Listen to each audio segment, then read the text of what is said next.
If he becomes the candidate, will you vote for him? If Newsom becomes the candidate in 2028, I don't know. It seems to me like at that point, you're like there. You've basically conceded the idea of pulling America out of a death spiral.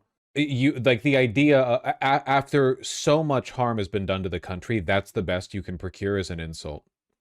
That's unhinged. Buddy, if Newsom becomes president in 2028, the country's done anyway, okay? The only hope that we have for this country not like actually decaying, like death of empire stuff. And sure, listen, Rome fell, Italy still exists. I get it, okay? The only hope that we have for this country not going down that route is a cultural and political blowback, the likes of which has been unseen since Reconstruction. Newsom is a grinning psychopath. He is a freak. He's a demon. This is evident if you spend literally any time investigating him beyond the contexts in which he has contrasted himself against the administration. He is fucking evil. I would choose an earlier Republican over him. I would choose Ted Cruz over him. I would choose Mitt Romney over him. That's an easy one. At least then the antagonism would continue to be directed against the Republicans. Romney clears. Romney easily clears. Ted Cruz, really? You guys don't understand how political blowback works, okay? I feel like I haven't had this conversation for a while, and it's important that I do so, okay? You have momentum when you're against the incumbent.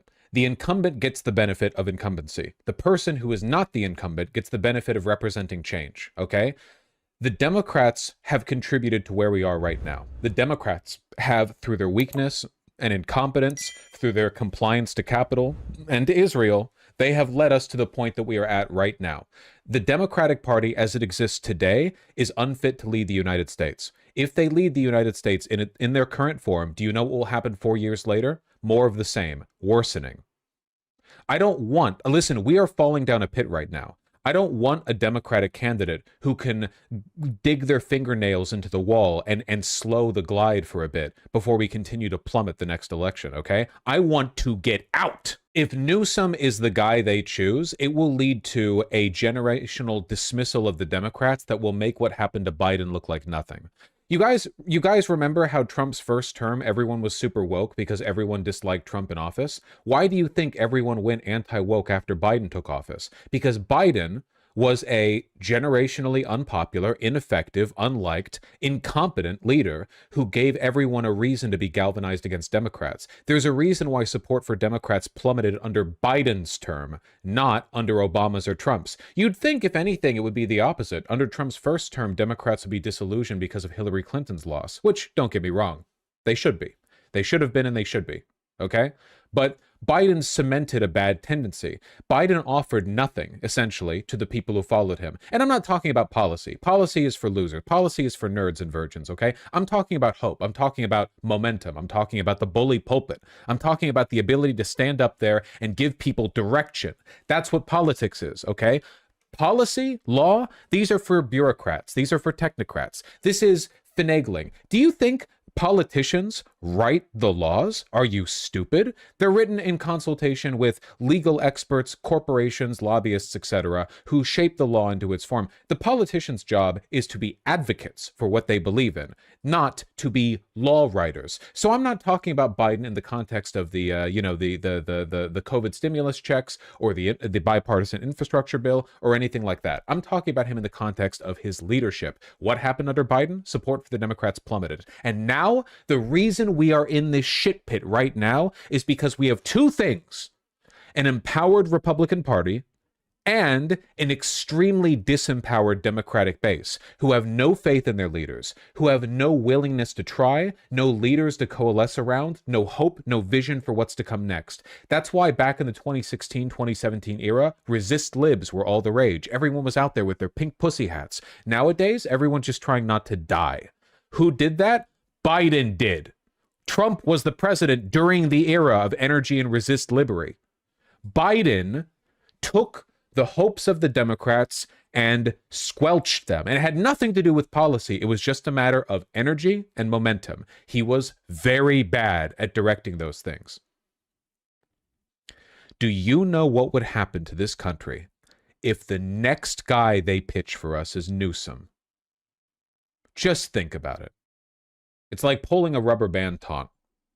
As far as I'm concerned, if things develop to a point where Newsom is the front runner in the 2028 Democratic primaries, the country's already gone. Like I'm already. It doesn't matter whether or not he wins. You all are making the mistake of assuming this is like a utilitarian breakdown of the individual virtues of candidates. Is Newsom better or worse than Trump?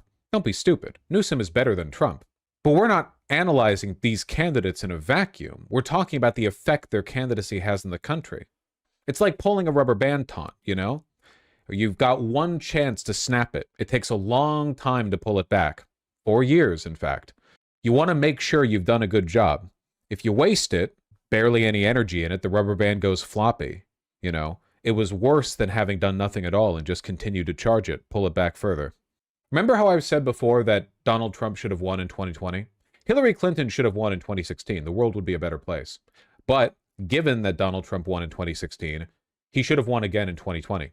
He would be the most unpopular president in history. He wouldn't have had time to come up with Project 2025. He would have been, the Jan 6 never would have happened. And then because Merrick Garland failed to punish it, never would have been like a huge go ahead, you're free to do whatever you want moment for the entire right. Donald Trump would have been ineffective, unloved. His cabinet would have been a revolving door. Media corporations would have just openly lambasted him. Even Fox News would have to a large extent because it would have been electoral poison to continue to associate with him. He would just be considered like America's big fat bloated mistake. And now, because Biden won, Trump might be the last mistake we ever got to make at the ballot box. Don't you get fucking uppity with me when I say I don't want Newsom to be president, okay? I've thought about this. You need to as well. It's not about whether he's better than Trump or not. It's about whether or not you capitulate or you build on the momentum that allows you to do the kind of transformational, reconstructive action that you would need to get this country out of the pit. Newsom is so obviously evil that no one would vote for a Dem candidate for years after. Newsom would disappoint the already disheartened liberal constituency so badly that I think a lot of them would just meekly turn themselves over to the Republicans. I think they would go, well, I guess we never could have gotten anything better anyway. Genuinely, I think that either Newsom capitulates so much to the right that he might as well not even be a Democrat, or he's the worst of both worlds. He governs like a Republican would have in 2015, but he leads like an ineffectual moping Democrat, which again, the country gets worse, but also he leads nobody. He motivates nobody. I agree that Newsom is not likely to win in 2028. I'm not assuming that he would. I'm only explaining why I'm so worried about that sort of thing.